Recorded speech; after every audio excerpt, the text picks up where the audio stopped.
I'm Ariana. I own a Pretty Pack Dog Training where I train pet obedience as well as service dogs. And this is Lisa. Hey guys, I'm from My Life Unleashed, and I also train service dogs, particularly psychiatric service dogs.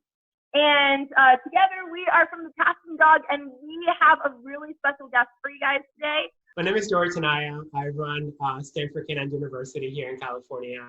Super Dog program is a program guided towards raising the best dogs we can have. It was started with police dogs. So police dogs have a very intense job to do, and have to go through all these different situations and sounds and exposure to anything that could face them in future jobs. So with the Super Dog program, we're getting these dogs used to all this stimulation and stimuli at a much younger age. Oh, cool. So these are the other ones. This is a girl in the middle. It's a little bit darker, kind of Catahoula training dog looking. And it's funny to see how the black is dominant in both of them. Yeah. They all had a black one. They both had a black one. Even though the dad doesn't have any black poodle in his side. Okay. Huh. Interesting. Yeah. They're so cool. I know, they're so cute. Are these like male, female? This is a female. She's got more of a light merling, but a little bit of a brown haze on her coat. So I might call her Hazel. Aww. Because why not? And this is the male, a little bit darker, a full gray. There's one tone of gray with some black. Yeah. Right? And this is the calmer one. Don't pee on me.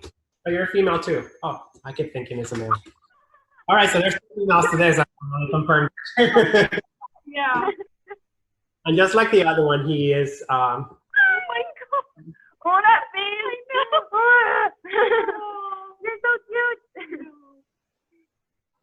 Whoa. Well, this ones are more hungry, so I guess this one's could do a little bit more of that playpen with the kibble. That face. Besides the scenting, now that they're older and more pushy, I got them a kids pool. Nice. Box. It costs really not much, and I have all different sorts of things, just toys, dumbbells. I got this plastic balls. You can just get them online. A muscle, a toy, and when they're not eating from my hand, they're eating from here. So they have to kind of use their nose and push through all of this, and just get better at pushing through their environment and how things wait and how they feel. Let's go! How many times have they done this so far? Right? How many times have they used the pool so far? They have had it for a week, I think now. Okay. For every meal, like 4 meals a day. Yeah. I'm usually 2 of them by hand. But when I don't have time, then they just get to eat through here. Yeah. And if you have a lot of empty water bottles, you can also fill it with empty water bottles if you don't want to buy all these little silly things. But it helps them. The most balanced dogs are usually street dogs. Yeah. Dogs that eat treats are the most balanced dogs that can deal with anything, because that's just how they're raised. Yeah. Attached to this as well, I got this little tins. Yeah. They're perfume tins that I drill some holes in them, so they open up. And I have some spices in there as well. Onion, fresh onions, garlic, chives. Now I know they're poisonous to dogs, so that's why I cover them up, but the scent's still there. So I toss those things also in the puppy pan. So as they're pushing through their food, they're finding those scents. It's like, what is this? It's paired with food. It must be good, I guess. And just getting all the stimulation, as well as making them wear a vest, which is their new thing right now. Scratch here, they have no bother. They are just hunting for food now. Using the first sense that Having so much fun. I know. yeah, so much fun to watch them and seeing how they develop, who pushes the most, who kind of sits in the middle. But it's really fun to watch them. Yeah, and all that problem-solving skill that they're getting. Yeah. Earlier, you mentioned that they were on day 4 of wearing their collars. I also noticed that they're wearing shirts right now. Yeah. They're wearing color. They're going to the front of the house and doing some training sessions. Just kind of quick, following a lure and just kind of eating. Even if nothing happens, they at least eat a treat and learn to focus on the person that's holding the leash, which I think is very important. They have also had 2 full baths already. Just quick going in the tub and giving them some chicken treats and then getting them towel dried, a little bit of hand towel dryer on them as well. Just to kind of get them used to their baths. As I was saying, they should have been exposed to everything that the owner is going to do with them at a younger age. As I'm doing this also, this will be the first time they get this done, so let's see how they react. This is just a massaging gun that I do for work, that I use for working out. And I'm going to vibrate the playpen. So now the whole thing is vibrating. So seeing how they react to it. If they were a little bit more adverse to all the stimulation, Austin said, goodbye, I'm out of here. But that's what's fun to see. So I'm going to get some wet food, which they have not had yet. And just kind of smear it on the bottom of the playpen. And just kind of watch them eat it as they hear all those sounds. So they're associating that vibration, which is pretty loud. And Onyx is all about food. See that? He's like, this is okay. So he's like, okay, I'm done with eating. I want to take a nap now, which is fine. So I can press it a little bit harder, make it louder, which again is how a jackhammer here sounds right outside. And I can also change the end to make it sound a little bit louder. So it's all just different games. Just get creative with them.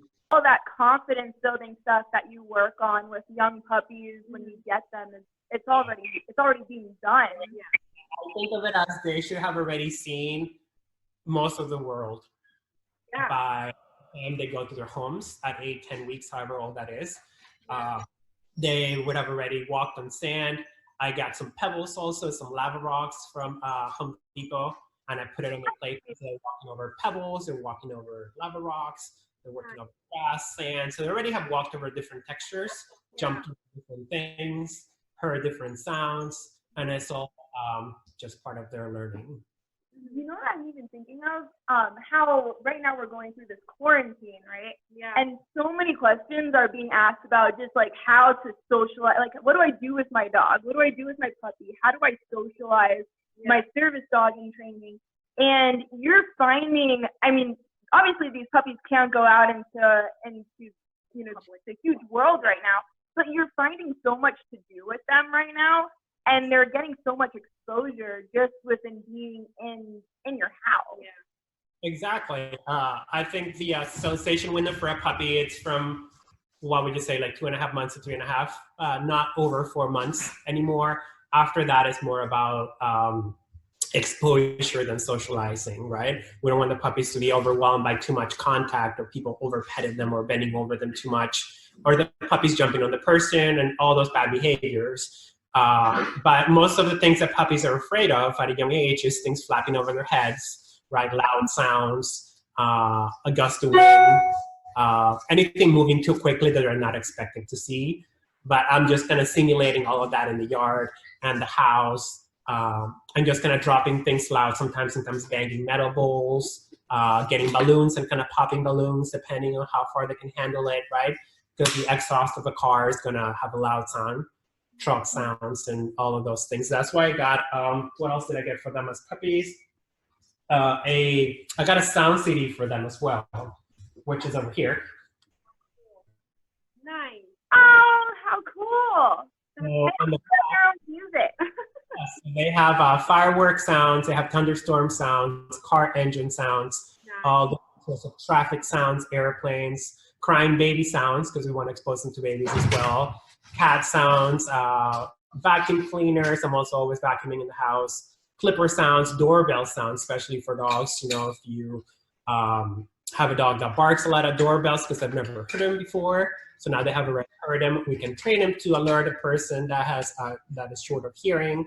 So they can do all these different things. So they kind of play all day long. I just have it on repeat in my house, just so that they get used to it. At the beginning, it was a little bit unsure, but if you started before they open their ears, they're barely hearing the sensation. So when they start opening their ears, then they're kind of already used to it. And it's just like, this is just how the house sounds. It's not like it's a quiet house, and when I go outside, it's super loud. What is all this, right? And then overwhelmed by all of that. Yeah, and just how much more receptive they are because they're so young and they're going through that developmental stage versus when they're 12 weeks old, 12, 16 weeks old, and they're already out and trying to socialize them. That's great. That's great. You're doing some great stuff with them. Yeah. Into the first year stage, which is not the best time to take them out to see all these unusual situations. But they have already seen all these things. So the more things I come around when I go shopping or go to the stores, the more I get them. Because I think it's just good to have. Like I have this noodle guy that, you just see him at parking lot and car washes. So this is turned on.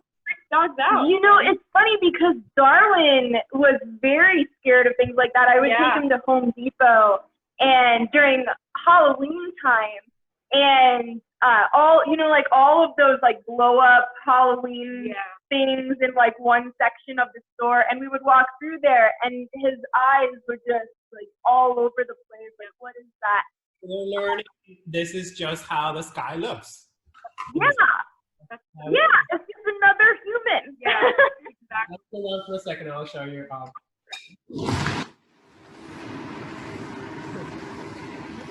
That's around. And do you put that like by their puppy pen? Do you let them kind of just play around it? Like, what do you use? How do you use that? And I turn this on when they're eating.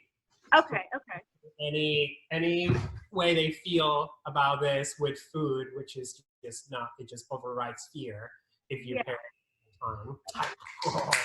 on. So I make a lot of noise when they're eating. I just kind of get them associated to that as a. What kinds of questions would you suggest that somebody who's looking for a service puppy ask right now? Well, that is